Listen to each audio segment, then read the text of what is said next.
Mustafa Kemal Ataturk was born in 1881 in Salonika. Salonika was an Ottoman city at that time, which is now in Greece. In 1893, at the age of 12, he entered a military high school. Thereafter, most of his educational life was devoted to the military. He became general in 1916 at the age of 35. In the next 2 years, he served as a commander of several Ottoman armies in Palestine and elsewhere. Sakarya battle, the Greek army was defeated and had to retreat. The bulk of enemy forces were surrounded and killed or captured on the 30th of August at Dumlupınar.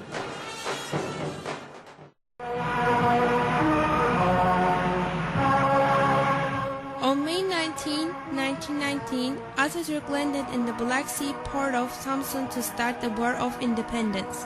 He challenged the Sultan's government. A liberation army was set into action by Ataturk. On April 1920, the Grand National Assembly was inaugurated. Mustafa Kemal Ataturk was elected to its presidency. Fighting on many fronts, he led his forces to victory against the rebels and invading armies. At the end of August 1922, the Turkish armies won their ultimate victory. Within a few weeks, the Turkish mainland was completely liberated, the armistice signed, and the rule of the Ottoman dynasty was abolished.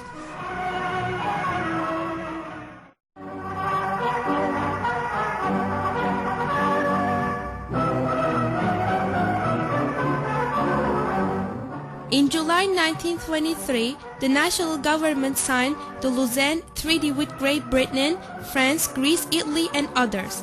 In mid-October, Ankara became the capital of the new Turkish state.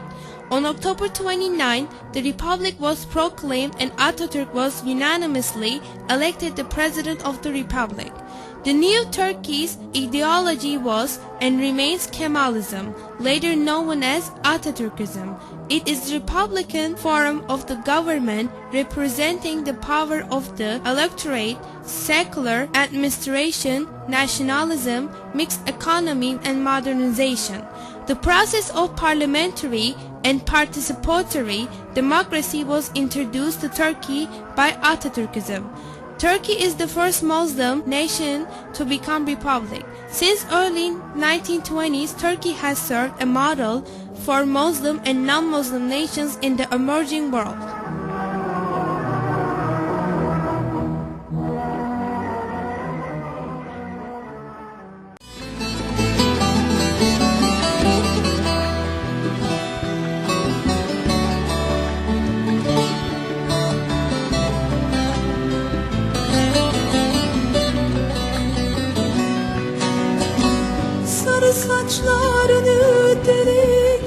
The Turkish Republic achieved a legal transformation between 1926 and 1930. Religious laws were abolished and a secular system of jurisprudence was introduced. The Turkish legal system was modernized in accordance with contemporary requirements. Among the far-reaching changes were the civil code, penal code, and business law based on the Swiss, Italian, and German models respectively.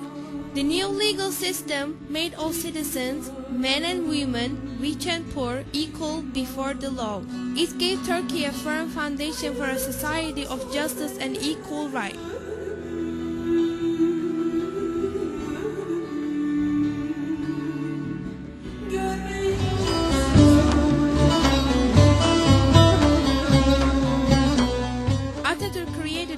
Secular system in Turkey, where the vast Muslim majority and the small Christian and Jewish minorities are free to practice their faith. Women stopped wearing the veil. All citizens took surnames, and the Islamic calendar gave way to the Western calendar. He aspired to freedom and equality for all when he proclaimed the Republic. He later observed, "We are a nation without classes or special privileges."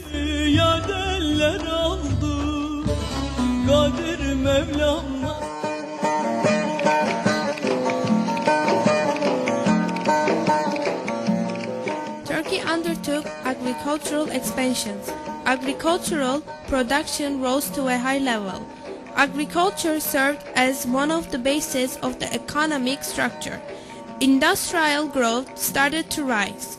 In manufacturing, banking, exports, social services, housing, and other vital areas, many strides were taken. Technological advancement improved. Strides were taken in transportation, communications, energy, and other technological areas.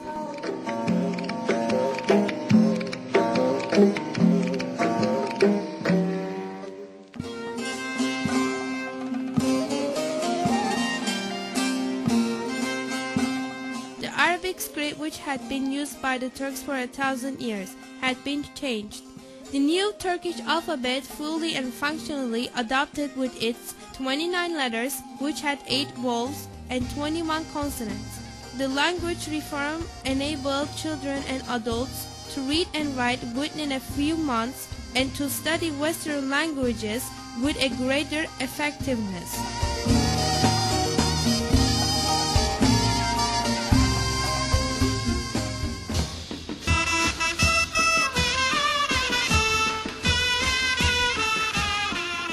In 1926, the equal rights of women in divorce, custody, and inheritance had been recognized.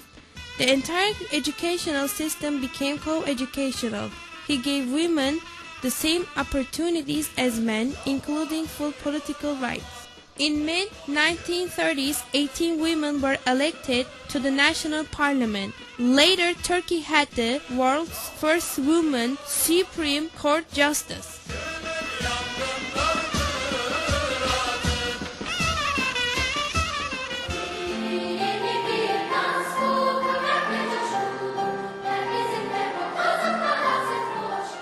From grade school to graduate school, education was made free, secular, and co-educational.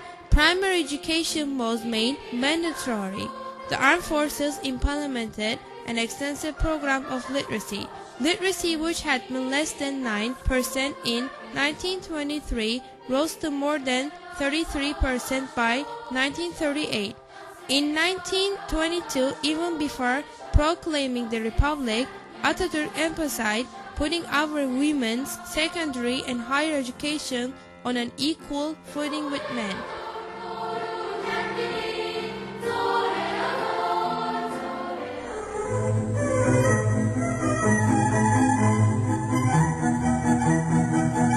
The visual and plastic arts flourished during his presidency. Many museums were opened. Architecture gained new vigor. Classical Western music, opera, and ballet took impressive strides. The film industry started to grow.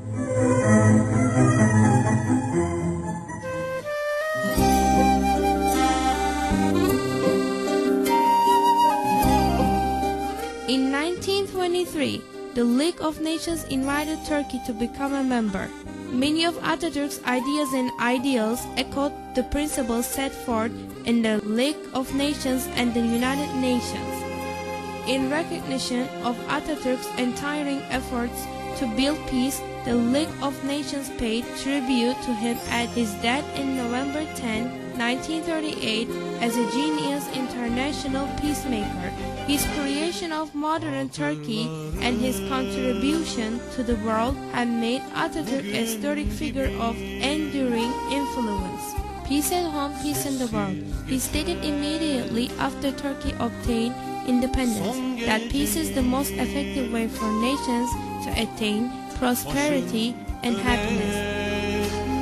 Eğik bir suçlu gibi bana verdiğin hediyeyi iki küçük